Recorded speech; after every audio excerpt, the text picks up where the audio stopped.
দেখুন, বারে বারে প্রশ্ন হচ্ছে যে রাহুল অরুণোদয় বন্দ্যোপাধ্যায়ের মৃত্যু হলো কিভাবে। এরই মধ্যে এক নুলিয়ার বক্তব্য সামনে এসেছে, যিনি বলছেন রাহুল বন্দ্যোপাধ্যায়দের গভীর সমুদ্রে যেতে বারবার নিষেধ করা হয়েছিল, কিন্তু সেই সময় প্রবল হাওয়া চলছিল বলে সেই নিষেধ বা সতর্কবার্তা তারা শুনতে পাননি। রাহুল সাঁতার জানতেন না, সেই কারণেই এই মর্মান্তিক পরিণতি বলে দাবি করেছেন নুলিয়া।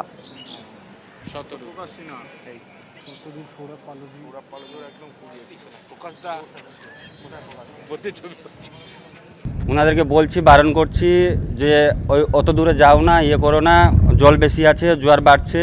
ওনারা কথাটা মানে হয়তো শুনতে পাইনি। তারপরে যখন দেখি শুনতে পাইনি কেন? বাতাসটা চলছিল, ওয়েদারটা একটু বিকালে একটু খারাপ ছিল।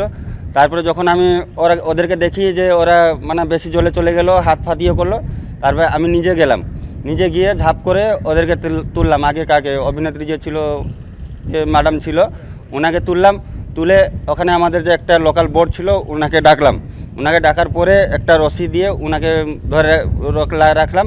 তারপরে দাদাকে মানে ইয়ে করলাম। তখন ওখান থেকে নিয়ে এসে ওই যে আমাদের লোকাল বোটটা ছিল, ওখান থেকে বোটে করে এসে এখানে ইয়ে করে গাড়িতে তুলে দিলাম। আপনি কি তখন রাহুলকে কি করলেন? ওই বোটে তুললেন? বোটে তুলে নিয়ে পুরো পাড়ে নিয়ে এসেছি, আমার কাঁধে রেখে সাইডে মানে জলে আর কি তুলে মানে মাথাটা উপরে করে তখন নিয়ে এলাম, পাশে নিয়ে এলাম। এটা সাঁতার না জানার জন্য এটা হয়েছে। ওখানে বেশি জলও নেই, 6 ফুট, মানে একটা মানুষ তো 6 ফুট। ওটা সাঁতার কাটার না হয়েছে জন্য এটা এই ফলটা হয়েছে। উনি জলটা একটু বেশি খেয়ে নিয়েছেন, মানে সাঁতার কাটতে না পারলে কী হবে। আর জলের স্রোতটা একটু ছিল। আমরা বারণ করছি যে যাও না, যাও না, যাও না। আমি বারণ করছিলাম যে যাও না, ওখানে যাও না, কেননা সুটটা ছিল 1 ফুট, হাফ ফুট জলে সুটটা ছিল। প্রতারণা মামলায় 2 ঘন্টা জিজ্ঞাসাবাদের পর দ্বিতীয়বার হাজিরা দেবাশিস কুমারের। এই প্রতারণা মামলায় রাসবিহারী তৃণমূল প্রার্থীকে একই দিনে 2 বার জিজ্ঞাসাবাদ এনফোর্সমেন্ট ডিরেক্টরেটের। অমিত গঙ্গোপাধ্যায় নামে গড়িয়ার ব্যবসায়ীর বাড়িতে ইডি তল্লাশি, আর সেই তল্লাশি সূত্র ধরেই উঠে আসে তৃণমূল বিধায়কের নাম। অভিযুক্ত ব্যবসায়ীর সঙ্গে কি সম্পর্ক তা জানতে চায় ইডি বলে খবর সূত্রের। ইডির তলব নিয়ে অবশ্য কোনো মন্তব্য করতে নারাজ দেবাশিস কুমার।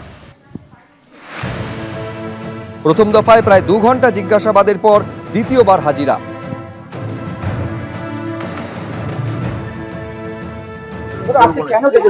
আমি কোনো কথাই বলবো, আমি কিচ্ছু বলবো না। আমার বলার আমি কোনো জানি না, আমাকে কিছু আমার বলার মতো নেই। রাহুল বন্দ্যোপাধ্যায় সহ অভিনেত্রীকে উদ্ধার করা সম্ভব হলো, তাকে বাঁচানো সম্ভব হলো, কিন্তু রাহুল তলিয়ে গেলেন কিভাবে? এক প্রত্যক্ষদর্শী কি বলছেন দেখুন। গতকালই শুটিং হয়েছিল, সেই শুটিং সময় যখন এই 4:30টার মধ্যে হবে, চিৎকার আওয়াজ এরকম শোনা গেল। তারপরে আমরা সবাই দেখার পরে উপরে ড্রোন চলছে।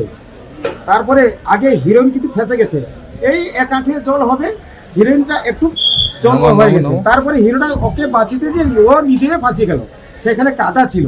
কিন্তু ওই যে যারা শুটিং করতে আসছে, কিন্তু লোকাল গাইড কিছু নেই, আমাদের কমিটি কিছু বলেনি, কি এই যে সোসাইটি যে লোক আছে তাকেও কিছু বলেনি, লোকাল লোক আরে সাহায্য সে নিয়ে নি। কিন্তু কোথায় কাদা আছে, কোথায় চোরাবালি আছে, কিছু জানে না। এটা কি চোরাবালিতে না, চোরাবালি নেই, কাদা, অনেকটা কাদা আছে, সে কাদাতে তার পা ফসে গেছে। উদ্ধারটা কিভাবে হলো? সেই মুহূর্তে জলটা কত ছিল? তারপরে যে আগে কিন্তু হিরোইন ফাঁসিয়ে গেছিল, হিরোটা ওকে ধরতে গিয়ে ওই কাদার মধ্যে গিয়ে চলে গেল। তারপরে যখন যে ড্রোন যে চালিয়েছে, ও টিভি স্ক্রিনে দেখছে কি না, এরপর রাউন্ডার ফেসে গেছে। যখন যে বলছে, তখন তাদের লোক যে ছিল ও দৌড়ে আসি, দেখার পরে আর সেখানে যাওয়ার উপায় নেই, যে উপরে যে লোক আছে তখন সে সেখানে যেতে পারবে না। তারপর যেতে পারবে না, সে জল আপাতত 8 ফুট 7 ফুট হয়ে যাবে। তো তারা তখন এরকম বাঁচাও বাঁচাও এরকম বলছে। তার মধ্যে আর একটা ডঙ্গা এসেছিল, সে নৌকায় এসে আগে হিরোইনকে তুলছে, হ্যাঁ আগে হিরোইনকে তুলছে, তারপরে হিরোকে তুলছে। হিরোকে যে লাস্টে উঠেছে, দেখার পরে অনেকটা জল খেয়ে গেছে। তখন টিপি করে অনেকটা জল বের করেছে, হ্যাঁ বেঁচেছিল। এখানে আসার পরে বেঁচেছিল, চিৎকার করেছিল, ঝাঁটপিতে এরকম হচ্ছিল। তারপরে হসপিটাল নিয়ে গেল, তারপরে শুনতে পেলাম যে ও সেখানে ডেড করে গেছে। না, পুলিশ কেউ নেই।